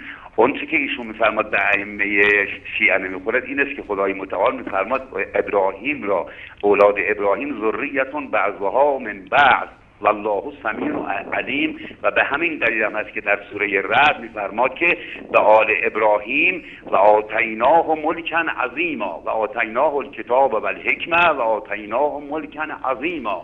بله آقای رضایی برادر عزیز گرامی، مطالبی که شما ذکر فرمودید در مورد آل ابراهیم ربطی به موضوع برنامه نداره. ما اینجا حدیثی رو آوردیم، اگر شما یک بار دیگر دقت بفرمایید در همین بابی که صفحه تلویزیون نگاه بکنید، در این باب در کتاب حجت 7 تا حدیث آورده، باب ما فرض الله من الکون مع الائمه.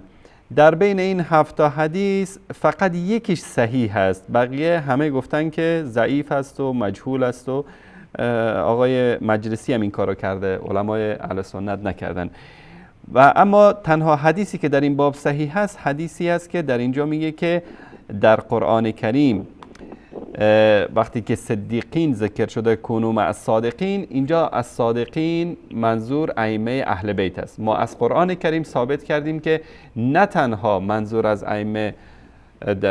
از صادقین در قرآن کریم ائمه اهل بیت نیست، بلکه هیچ ربطی به اونا نداره و با این وجود ما به این عقیده هستیم که ائمه اهل بیت علیهم السلام غیر از امام 12 از جمله صادقین هستند. یعنی این دلیل یک دلیل لایتچسبک است. اگر لطف بکنید در مورد این دلیل صحبت کنید.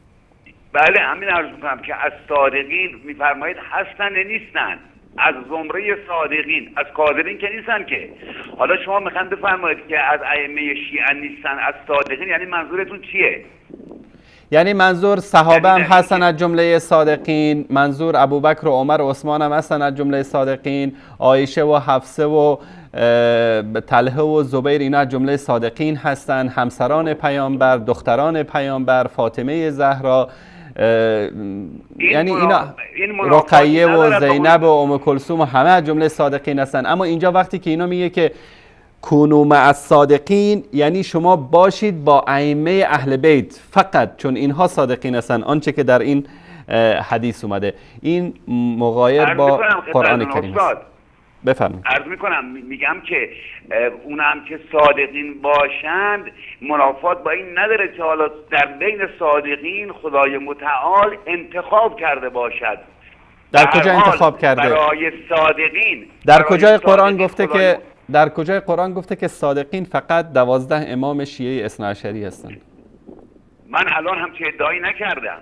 من میگم اگر خود رسول خدا حبیب الله رو خدا بخواد بگه راستگوست، در قرآن چطور معرفیش میکند؟ با چه عنوانی؟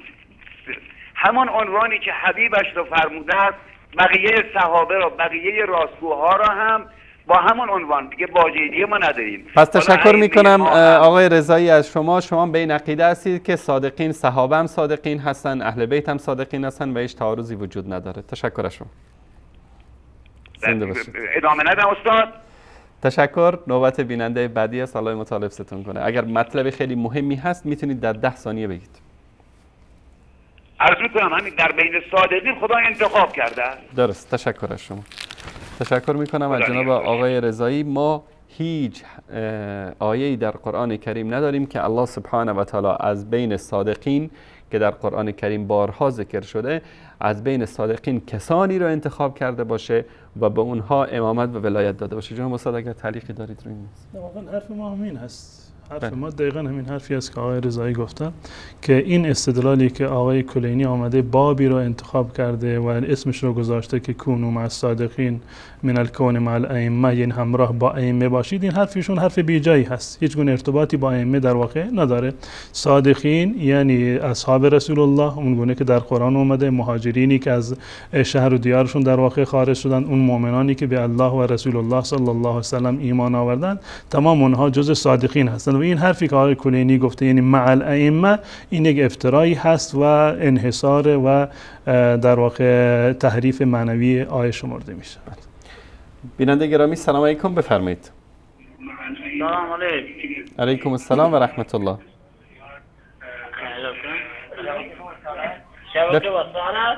شبکه وصال، خودتون رو معرفی کنید، از کجا زنگ میزنید؟ شهردوار. بفرمایید. این شیعه بحث میکنم ما الان پشت شیعه نماز ما نیستم. باشه، در این مورد صحبت میکنیم. تشکر از تماس شما. بله، سلام علیکم. بیننده گرامی سلام علیکم، بفرمایید. سلام، خسته نباشید. سلامت باشید خواهر گرامی. ببخشید میخواستم ببینم یه سوال داشتم مربوط به برنامه‌تون، این سوالی میخواستم ببینم جوابم. خواستم ببین خواهش میکنم، میخواستم ببینم مثلا زنی که طلاق میگیره 3 ماه بعد مثلا عده حتما باید نگه داره، یک کمی که مثلا زن 35 ساله که بخواد ازدواج کنه آیا حتما رضایت پدر مادر، مطلقه البته، خواستم ببینم رضایت پدر مادر واجبه یعنی حتما باید باشه یا نه؟ باشه چشم، در این مورد صحبت میکنم. ممنون. خدا نگهدار. من خواهش میکنم از بینندگان عزیز گرامی سوالات شرعیشون رو در روزهای دوشنبه در برنامه پرسش و پاسخ مطرح بکنن، چون برنامه حجت در مورد کتاب کافی و دروغ‌هایی که محمد ابن یعقوب کلینی به ائمه اهل بیت نسبت داده شده بحث میکنه. بیننده گرامی بفرمایید. سلام علیکم.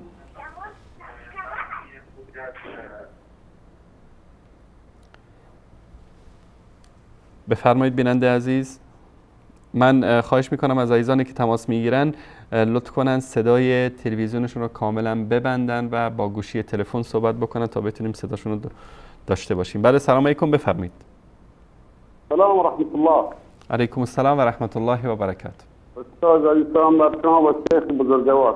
سلامت باشید. خودتون رو معرفی کنید. از کجا زنگ میزنید؟ ما احمدی از بندر خمیر. احمدی از بندر خمیر. بفرمایید برادر عزیز. بله سلام. لطفا ما در رمضان نماز تراویح امام حافظ قرآن مثلا و معموم که پشت سرشه تقریبا 5-6 نفر همه از قرآن دستشونه. آیا این جایز نیست یا خیر؟ باشه در این مورد صحبت میکنیم. تشکر از شما. ممنون. خدا نگهدار. بله سلام علیکم، بفرمایید.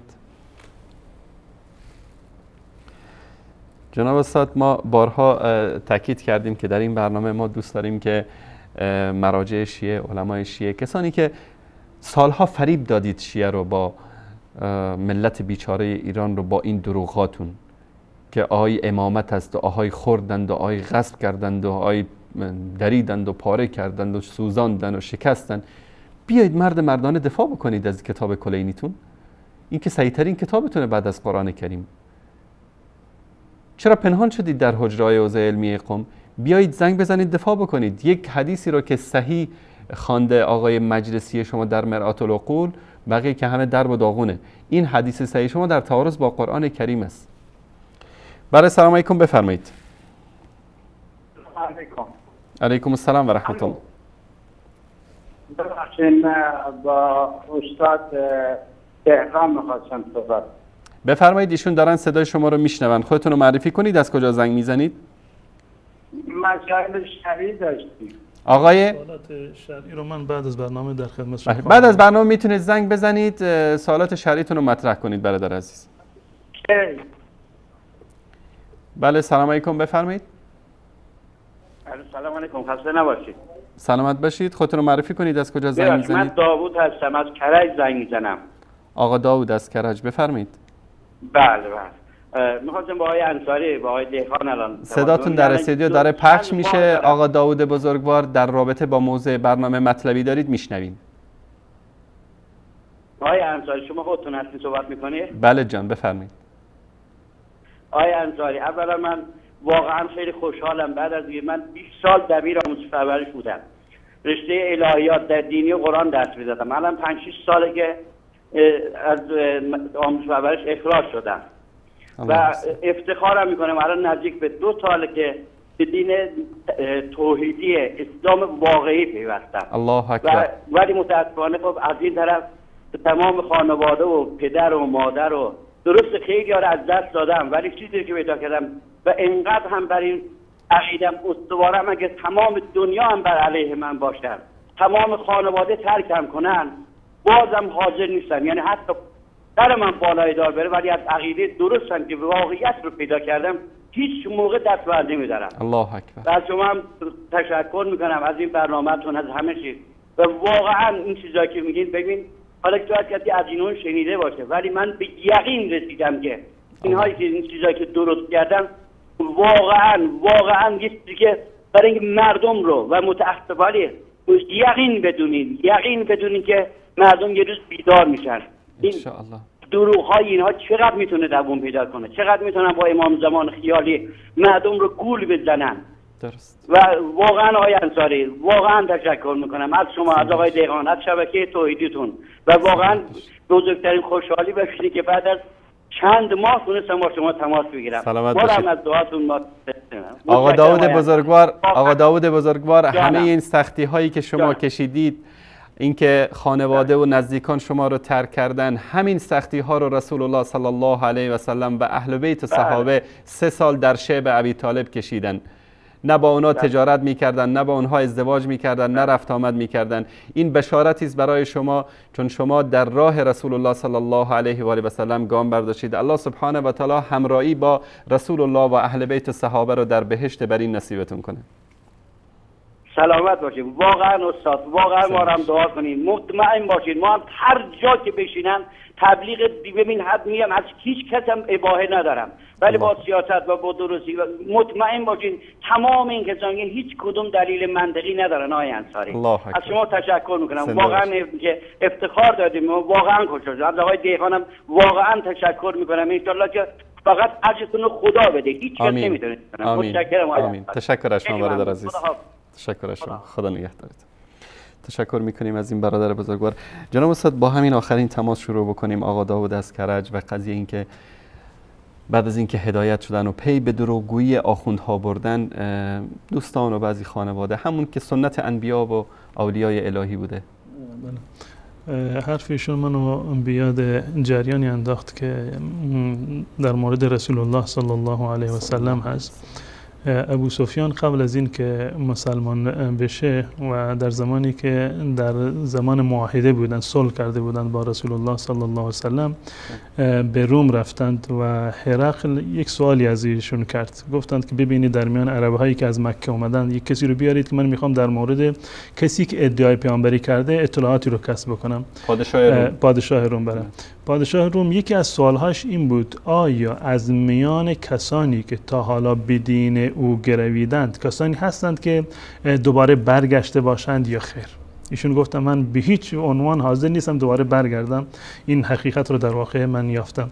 ابو سفیان در اونجا گفت که نه، تا حالا چنین موردی رو نداشتیم، کسی مسلمان شده باشه، پیرو محمد صلی الله علیه و سلم شده باشه و دوباره برگرده. پادشاه روم گفت که ایمان واقعی زمانی که به قلب برسد این گونه هست. الله واقعا کسی که بعد از یک عمر به یک حقیقتی رسیده باشد و حلاوتش رو هم در واقع چشیده باشد، کسانی که واقعا یعنی الان هدایت میشوند، اون ظلمتی رو که قبلا اونو تجربه کردند با این نور و روشنایی، با این آرامشی رو، با این راحتی رو که الان دارن تجربه میکنن، اینها رو کنار هم دیگر میگذارند و به هیچ عنوان حاضر نیستند که به اون ظلمت در واقع بر بگردند. و این نشانه ایمان هست. نشانه ایمان، یک از نشانه های این ایمانی است که انسان بازگشتن به کفر را، بازگشتن به شرک را به اندازه‌ای برایش مکروه باشه، ناگوار باشه که گویا در آتش خودش رو در واقع بیاندازد. حاضر هست که در آتش انداخته بشود، اما حاضر نیست که دوباره به اون کفر و شرک در واقع بر بگردد.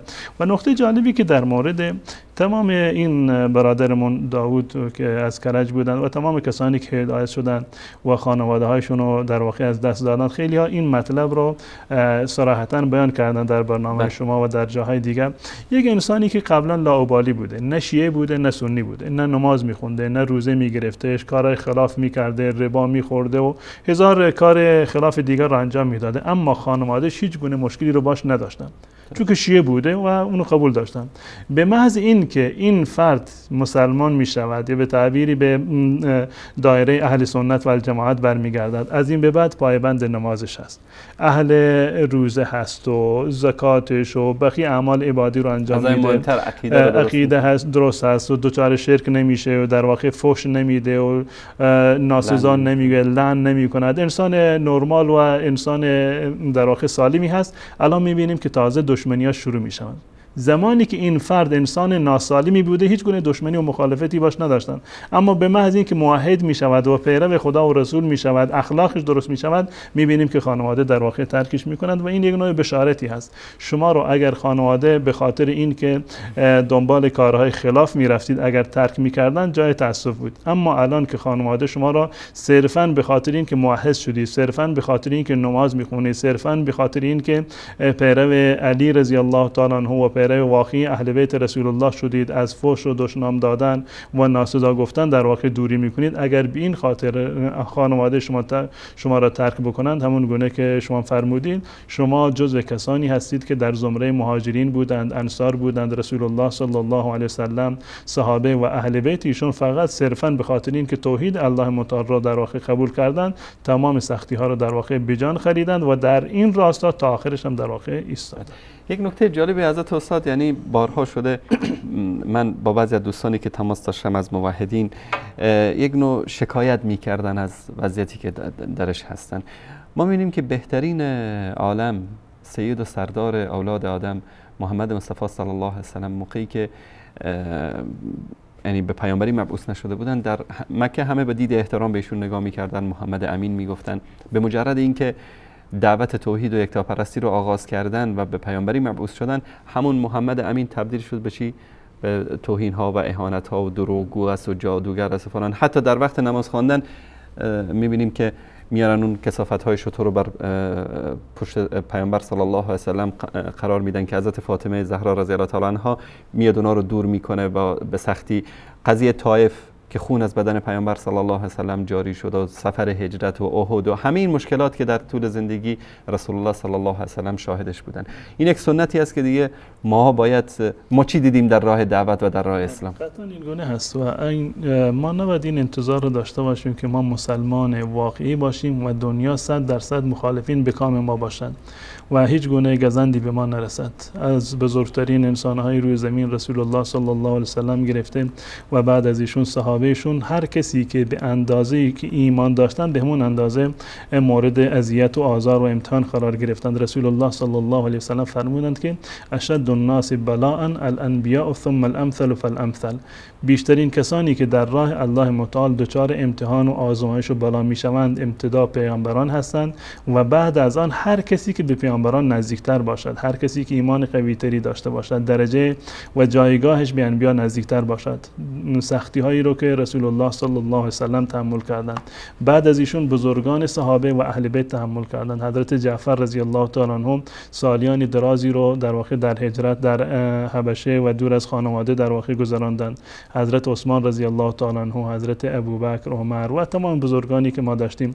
و جالب این است که حتی کسانی که جایگاهی رو در مدینه و در مکه نداشتند، مانند بلال رضی الله تعالی عنه، با اینکه مشرکان قریش ایشون رو خیلی اذیت می‌کردند و خیلی ایشون رو اذیت و آزار می‌کردند، می‌زدند، اما باز هم ایشون اون ندای احد رو از زبانش در واقع نمی‌افتاد. هرچی بیشتر اذیت می‌کردند، بر روی سنگ‌ها رو بر سینه‌اش می‌گذاشتند، برخی از اصحاب رو در آتش می‌انداختند، بر روی اخگر می‌گذاشتند، اما باز هم اونها در واقع گویا که یک حلاوتی رو احساس می‌کردند. و این یک حقیقت و واقعیت است. تمام کسانی که دچار مشکل شدند به خاطر دینشون، به خاطر عقیدهشون، مورد ضرب و شتم قرار گرفتن، مورد اذیت و آزار قرار گرفتن، گرچه این شلاق زدن ها، گرچه این توهین ها، اهانت ها، اذیت و آزار جسمی، جانی و روحی اینها برای انسان سخت است، اما اون انسانی که بر اساس ایمان خودش و بر اساس اعتقاد خودش به خاطر حقیقتی که به آن رسیده وقتی که اینا را تحمل می‌کند، همینها هم برایش مایه در واقع یک نوع لذت و یک نوع روحانیت و معنویتی هستند که باعث شرح صدرش خواهد شد. جزاکم الله خیر. الله سبحانه و تعالی در آیه 142 سوره آل عمران می‌فرماید که ام حسبتم ان تدخلوا الجنة ولما يعلم الله الذين جاهدوا منكم و یعلم الصابرین.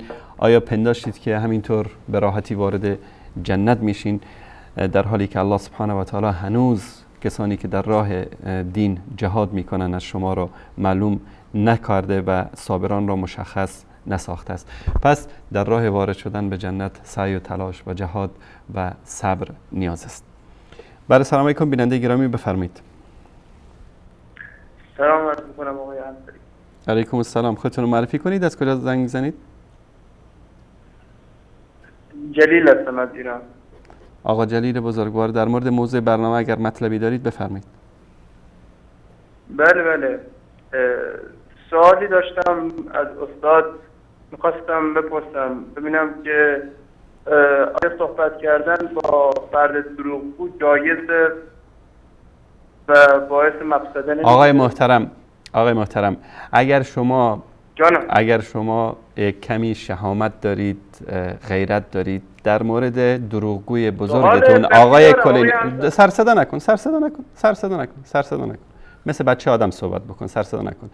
دروغگوی بزرگ شما آقای کلینی ادعا کرده در حدیث دوم در باب 77 که از صادقین ائمه اهل بیت هستند و ما ثابت کردیم که الله سبحانه و تعالی در قرآن کریم در 10 آیه میگه که آقای محمد ابن یعقوب کلینی و مجلسی دروغگو هستند و اینو به دروغ نسبت دادن به اهل بیت رسول الله. اگر در این مورد مطلبی دارید لطف کنید بفرمایید. آقای محترم اگر در این مورد مطلبی دارید بفرمایید. خب شما اجازه بدید. بفرمایید. میگن از قدیم وقتی که چوب از قدیم بذار، از جدید بگو. من دوباره میارم رو خط. شما کیک و ساندویچ خورای ولایت فقیه چرا آدم نمیشید شما؟ آقای محترم خیلی متاسفم برای شما آخونده. بیننده بعدی سلام علیکم بفرمایید. بیننده بعدی سلام علیکم بفرمایید.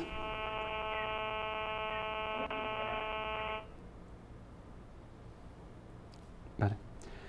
سلام علیکم بفرمایید. بله.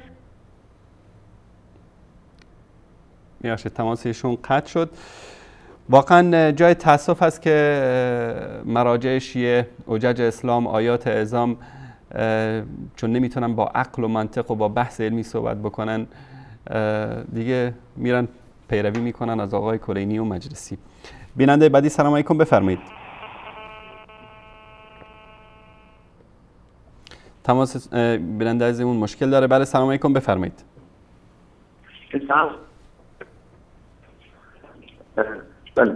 بله سلام علیکم بفرمایید. این که بله سلام علیکم بفرمایید. شرمنده آقای انصاری تازه تماس گرفتم. من چون تلویزیون ندارم روستم پای تلویزیون نشستم منتظر شما هستم. چشم سوال شما انشالله پاسخ داده خواهد شد. خیلی گرامی. ممنون. زنده باشید. خدا نگهدار. بله سلام علیکم بفرمایید. سلام علیکم و رحمت الله و برکاته. علیکم السلام و رحمت الله و برکاته. خدمت شما آقای انصاری، خدمت آقای دیگان باز سلام دوباره دارم. تشکر میکنم از برنامه خوبتان. سلامت باشید. خیلی گرامی. خداوند شما و همکارانتان موفق و سربلند داشته باشه. سلامت باشید. میتونم برادر بعد از برنامه شما تماس بگیرم به شماره؟ بله بعد از برنامه جناب مولانا انشالله برات دقایقی در استودیو خواهند بود. اگر که تماس بگیرید میتونید با ایشون صحبت کنید. بله به خاطر که خصوصی رو خواستم صحبت کنم. بسیار خوب. تشکر از شما. خیلی ممنون. خدا نگهدار.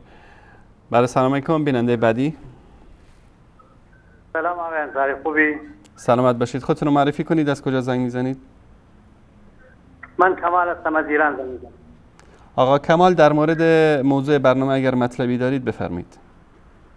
نه من موضوع به خصوصی ندارم، فقط میخواستم بگم کمال هستم از کامیران زنگ میزنم. آقا کمال لطفاً ببندید صدای تلویزیون رو، با گوشی تلفن صحبت کنید. آقا انصاری فقط میخواستم بگم که موقعی که جواب سلام میدی. بله سلام علیکم. بیننده گرامی بفرمایید. الو. بله بفرمایید. سلام علیکم. علیکم السلام. وصال حق. خودتون رو معرفی کنید. از کجا زنگ میزنید؟ از تهران. آقای اسماعیلی هستم. محسن. آقای اسماعیلی در رابطه با موضوع برنامه اگر مطلبی دارید آقای اسماعیلی بفرمایید. والا حقیقتش حساب بخوای بکنی خب اینا یه سرتیفیکتی که گفتن اگر هر سالی که حکومت کردن روی بهتر میشد، مردم بهتر میشدن، جامعه بهتر میشد. خب یه جامعه که این کلاس کشیده شده فساد و آمار طلاقش اینا خب نشون میده که این ذات دینش غلطه دیگه. درست.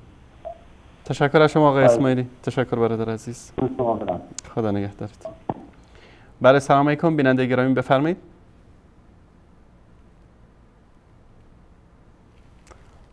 آقا کمال تماس شما قطع شد، دوباره رو خط هستید بفرمایید. آقای کمال. بیننده بعدی سلام علیکم بفرمایید. سوالی داشتم استاد. خودتون رو معرفی کنید. از کجا زنگ میزنید؟ احمد هستم از تهران زنگ میزنم. آقا احمد از تهران. سوال شرعی بله. سوال شرعی در روزهای دوشنبه مطرح میشه در برنامه زنده. نه سوال شرعی نیست. سوال شرعی نیست. در این برنامه شما فقط در مورد موضوع برنامه میتونید صحبت بکنید. در ادعایی که آقای کلینی کرده که صادقین در قرآن کریم یعنی ائمه اهل بیت. بله می‌خواستم ببینم که عربستان هم واقعا متاسفم برای شما آخوندا. فکر نمی‌کردم اینقدر جاهل باشید. تو این حوزه علمی قوم نمیدونم به شما چی میدن در اونجا. خب بیاید مثل انسان صحبت بکنید. در مورد حدیث کتابتون داریم صحبت میکنیم در اینجا. یک مرد در بین این همه آخوند بشکه‌ای مفتخور پیدا نمیشه در حوزه علمی قوم زنگ بزنه؟ بله سلام علیکم، بفرمایید. الو بفرمایید بیننده گرامی. سلام، خسته نباشید. سلامت باشید. خودتون رو معرفی کنید، از کجا زنگ میزنید؟ زاهدان زنگ میزنم. از زاهدان، بفرمایید. سلام، خسته نباشید. سلامت باشید. صدای تلویزیون رو ببندید بیننده گرامی، با گوشی تلفن صحبت کنید. بفرمایید.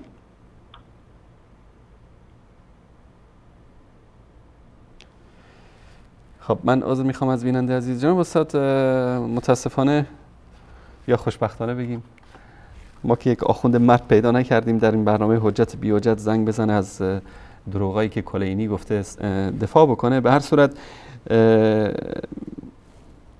نماز پشت شیعه خوندن درسته یا نه؟ به هیچ عنوان، نه از نظر اعتقادی و نه از نظر فقهی شیعه با اهل سنت و الجماعت تفاوت بسیار زیادی رو دارند. از نظر اعتقادی مواردی رو دارند که از دیدگاه اهل سنت و الجماعت در واقع اگر دیده و دانسته کسی معتقد به این موارد باشه شرک هست و انسان مشرک شمرده می شود. و همچنین از نظر عملی و فقهی وضوء شیعه و همچنین نواقض در واقع وضوء از دیدگاه اهل سنت و الجماعت و دیدگاه شیعه با هم دیگر متفاوت هست و به هیچ عنوان یک فرد سنی نمیتواند که پشت سر امام شیعه نماز بخواند. بله. آقای احمدی خواهرمون پرسیده بودن که حتما زنی که طلاق داده میشه باید عده بگذرانه؟ بله، قطعا هر کسی که زنی که طلاق داده می شود باید عدت رو بگذراند و عدتش 3 ماه هست یا 3 عادت ماهیانه یا 3 ماه. در مرحله اول 3 عادت ماهیانه هست و اگر زنی هست که عادت ماهیانش منظم نیست 3 ماه باید عده بگذراند برای هر طلاق. بله.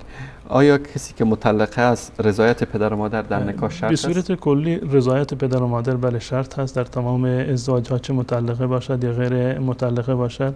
و در صورتی که پدر و مادر رضایت ندهند، به فرض یعنی مواردی باشه که لجاجت بکنند و مصلحت دخترشون رو مد نظر نداشته باشند، این دختر میتونه که یک نفر دوم رو در واقع وکیل خودش بکنه، یعنی این ولایت منتقل میشه به برادرهایش. یعنی اگر برادر داره برادرانش میتونن که در این زمینه تصمیم بگیرن و بالفرض اگر کسی هم موردی رو نداره و پدر و مادرش به هیچ عنوان راضی نیستند که با یک فرد مؤمن و متعهدی که هیچ گونه اشکالی نداره و هیچ بهانه‌ای هم در واقع ندارد، فقط نمیخواند که این ازدواج بکنه و جلوگیری این ازدواج هستن، میتواند که با توجه به مراجعه به دادگاه یک ولی رو دادگاه برایش تعیین میکند و با رضایتون میتواند که ازدواج بکند.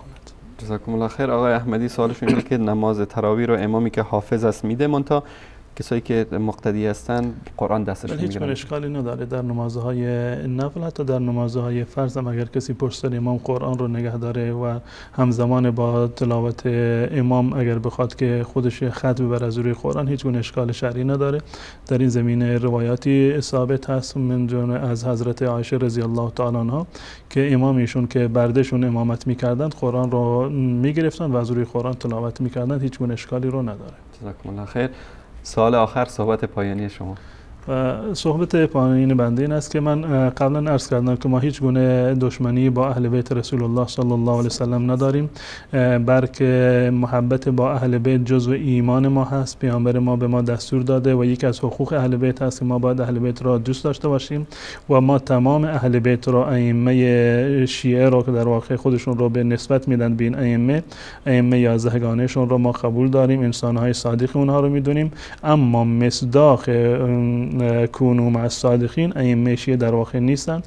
الله متعال در سوره حجرات و در سوره حشر اولئک هم الصادقون رو کاملا مشخص کرده، یعنی مهاجرین و انصار کسانی که به الله و رسول الله صلی الله علیه و سلم ایمان داشتند و در راه الله متعال با مال و جان خودشون جهاد کردند، صادقین هستند و من جمله صادقین ائمه اهل بیت رسول الله صلی الله علیه و سلم هم هستند.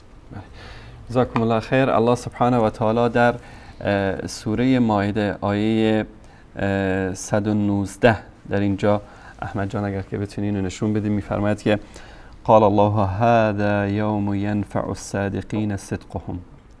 این روزی است که راستگویی صادقین به نفع اونهاست، به اونها نفع میرسانه. لهم جنات تجری من تحت الانهار خالدین فیها ابدا رضی الله عنهم و رضوا عن ذلك الفوز العظیم.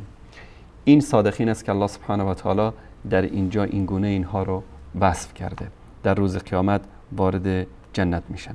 در سوره توبه میفرماید که والسابقون الاولون من المهاجرین والانصار، پیشگامان نخستین مهاجرین و انصار، والذین تبعهم به احسان رضی الله عنهم و رضوا عنه، کسانی که از اونها متابعت کردن از مهاجرین و انصار، از ابوبکر و عمر و طلحه و زبیر و علی و عایشه و فاطمه و اونها، الله از اونها راضی است و اونها از الله راضیان. و عد لهم جنات تجری تحت الانهار خالدین فیها ابدا ذلك الفوز العظیم، و برای آنها بهشتی که از فرودست آنها نهرها جاری آماده کرده است و این است پیروزی بزرگ. امیدوارم که الله سبحانه و تعالی من، جناب مولانا، همکاران عزیزمون در وصال حق و شما بیننده عزیز حق جو رو از جمله کسانی بگردانه که در روز قیامت در زمره السابقون الاولون من المهاجرین و الانصار باشیم و اون بهشتی رو که الله سبحانه و تعالی به اونها وعده کرده نصیب ما هم بکنه. و صلی الله علی سیدنا و حبیبنا محمد و علی آله و صحبه اجمعین و السلام علیکم و رحمت الله و برکاته.